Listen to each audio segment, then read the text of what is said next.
Shri Ahmed Patel ji, honourable Ahmed Patel ji, please please.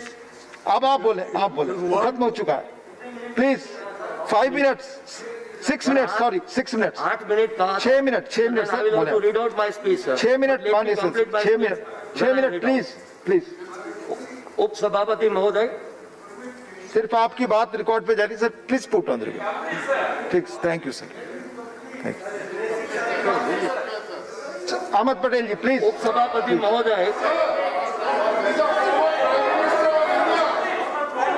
Please please, माने डेरी जी, प्लीज प्लीज, माने डेरी जी। उप सभापति महोदय, He has already said, Derek ji, he has said already, I am concluding. Please take your seat. उप सभापति महोदय, अहमद पटेल जी जब से ये प्लीज सरकार सत्ता में आई है, प्लीज सिर्फ 2 या 3 चीज जानती है और उसमें माहिर है। प्लीज।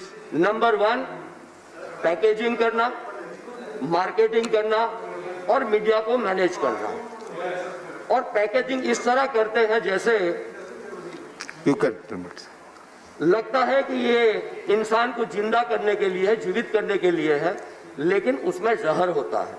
बंद लिफाफे को सजा के यूं भेजा उसने कि है जहर, पर लगे कि जिंदा कर जाएगा। सिर्फ मैं एक ही मुद्दे तक मैं सीमित रहूंगा, और जो भारतीय जनता पार्टी के अध्यक्ष जी ने हमारे मैनिफेस्टो के बारे में जो बात की है, काफी टाइम लगाया उन्होंने, दिन रात एक की, और ऐसे तो लिखने पढ़ने में थोड़ा सा कम ये लोग जानते हैं, लेकिन पहली बार मैनिफेस्टो में दिन और रात एक करके मैनिफेस्टो से कुछ चीज निकाली और अपने जो मैनिफेस्टो या अध्यादेश है उसके साथ तुलना करने की कोशिश की। हमारा मैनिफेस्टो, जैसे एग्जांपल दूंगा, है घोड़ा, लेकिन ये गधे के साथ उन्होंने कंपेयर करने की कोशिश की है। मैं समझता हूं कि ये अच्छी बात है, उन्होंने कम से कम हमारे मैनिफेस्टो को अध्ययन करने की कोशिश की है। प्लीज सर, अगर अनपार्लियामेंट्री है तो आप प्लीज प्लीज कृपया शांति रखें, आप माननीय सदस्य को बोलने दे, प्लीज प्लीज। सर, कम एमएसपी और नोटबंदी के कारण किसानों को तबाह होने के बाद 2019 में कांग्रेस पार्टी ने किसानों की आर्थिक बेहतरी के लिए एक व्यापक योजना लाने का वादा किया था। यह योजना 22 बिंदुओं पर तैयार की गई। भाजपा ने उसमें केवल 2 बिंदुओं को पढ़ा और 20 अन्य बिंदुओं को पढ़ना भूल गई। मैं उन्हें 20 अन्य बिंदुओं को पढ़ने की चुनौती देता हूं और अपनी सुविधा के हिसाब से सिर्फ 2 बिंदुओं को न पढ़ने की इजाजत भी देता हूं, क्योंकि दूसरों को छोड़कर अधूरे मन से केवल एक को लागू करने के किसानों का दुख दर्द दूना और चौगुना ही होगा। एपीएमसी को खत्म करने के जो बात है उसमें बीजेपी के अध्यादेश में क्या अंतर है? हमने कृषि व्यापार को सभी प्रतिबंधों से मुक्त करने के लिए एपीएमसी कानून को खत्म करने की बात की थी, जिक्र किया था, लेकिन हमने किसान के हित में 5 प्रमुख सुरक्षा उपाय प्रदान करने के बाद ही ये सुझाव दिया था। सबसे पहले जो हमारा सुझाव है, मंडी का मौजूदा राष्ट्रीय औसत क्षेत्र 450 वर्ग किलोमीटर है। हम इसे खत्म करके हर प्रमुख गांव में पर्याप्त बुनियादी ढांचे वाले किसान बाजार की स्थापना करना चाहते हैं। क्या इस अध्यादेश में यह प्रावधान है? नो, नहीं है। दूसरा, हमने किसान हितों की रक्षा के लिए कृषि निर्यात और आयात के लिए पूरी तरह समर्पित नीति बनाने का वादा किया था। क्या इस अध्यादेश में यह प्रावधान है? नो, नहीं है। इस अध्यादेश का पूरा झुकाव कॉर्पोरेट के हितों की रक्षा करने में ही है। तीसरा, एमएसपी की कमियों को दूर करने के लिए हमने मौजूदा कृषि लागत और मूल्य आयोग सीएसीपी को खत्म करने और इसकी जगह राष्ट्रीय कृषि विकास और योजना आयोग को स्थापित करने की सिफारिश की। और हमने ये भी कहा कि एनसीएडीपी में किसान शामिल होंगे और एमएसपी पर उनकी सिफारिश बाध्यकारी होगी। वर्तमान में सीएसीपी की सिफारिश बाध्यकारी नहीं है। क्या इस अध्यादेश में यह प्रावधान है? नो, नहीं है। मैं यह अध्यादेश एमएसपी व्यवस्था को बेकार बनाने का एक तरीका ही है।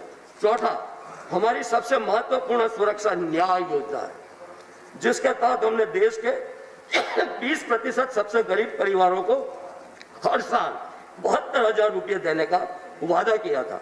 ये 20% गरीब परिवार कौन है? छोटे किसान और भूमिहीन किसान। 72,000 रुपये की गारंटी वाली आमदनी कृषि व्यापार खोलते समय किसी भी संभावित शोषण के हमारे किसानों को बचाने का काम करती है। हम भाजपा को चुनौती देते हैं कि वो इस अध्यादेश को लाने करने से पहले न्याय योजना को लागू करें। 5वां यूपीए सरकार के खाद्य सुरक्षा कानून में 70% आबादी को शामिल किया गया था। इससे यह सुनिश्चित हुआ कि सरकार किसानों से होने वाली खरीद बढ़ाए। बजाय इसके मोदी सरकार के 2020 के आर्थिक सर्वेक्षण में एनएफएसए का कवरेज 70% से घटाकर 20% करने का प्रस्ताव कर दिया है। ऐसा इसलिए किया गया क्योंकि हम इस सरकार के पास किसानों के खरीद के लिए भारतीय खाद्य निगम को देने के लिए पैसे नहीं है। एफसीआई खुद को बचाए रखने के लिए राष्ट्रीय लघु बचत कोष से 8.4% पर उधार पैसा लेगा। Sir, only 1 minute I will कृपया I will just finish sir. इस 5 प्रमुख सुरक्षा उपायों के अलावा हमने कई और सुरक्षा उपायों का इंतजाम किया था, जैसे कृषि निवेश कीमतों की समीक्षा करना, किराए पर कृषि मशीनरी की सुविधा स्थापित करना, हर ब्लॉक में गोदामों का निर्माण करना और बिना किसी लाभ हानि के आधार पर कृषि बीमा योजनाओं का संचालन करना। लेकिन इस अध्यादेश में ऐसे एक भी सुरक्षा उपाय नहीं है जिन्हें कांग्रेस ने प्रस्तावित किया था, और इसलिए ऐसा दावा करना दुर्भाग्यपूर्ण है कि यह अध्यादेश हमारे धन्यवाद माननीय अहमद पटेल जी, धन्यवाद। खत्म हुआ समय आपका। चाहूंगा धन्यवाद। 22 जुलाई 2020 को प्रधानमंत्री ने अमेरिकी कंपनियों को संबोधित करते हुए उन्हें इन अध्यादेशों के बारे में बता रहे थे और उन्हें यहाँ आने व निवेश करने के लिए कह रहे थे। क्या यह अध्यादेश धन्यवाद खत्म करें प्लीज। क्या यह अध्यादेश मैं अब दूसरे स्पीकर को बुलाऊंगा। माननीय अहमद पटेल जी खत्म करें प्लीज, खत्म करें प्लीज कंक्लूड नाउ। मैं सरकार को पूछना चाहता हूँ, क्या यह अध्यादेश भाजपा के घोषणा पत्र के मुताबिक अगले 1.5 वर्षों में किसान की आमदनी को कृपया खत्म करें।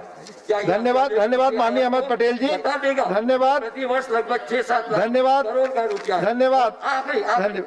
और अगर हमारा मैनिफेस्टो उन्हें जब इतना ही पसंद आ रहा है तो मेरी उनसे गुजारिश है, इस मैनिफेस्टो की तमाम बातों को लागू करें, कृषि धन्यवाद सुधार करें, धन्यवाद, किसानों को मजबूत बनाएं, धन्यवाद, न कि उन्हें कमजोर करें। धन्यवाद किसानों की सचमुच चिंता है। धन्यवाद माननीय अहमद पटेल जी, धन्यवाद। माननीय मंत्री जी का जवाब हो प्लीज साहब।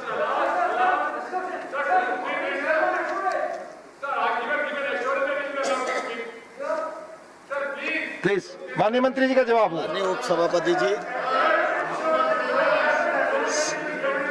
कोई और बात रिकॉर्ड पे नहीं जाएगी, माननीय मंत्री जी की बात रिकॉर्ड पे जाएगी।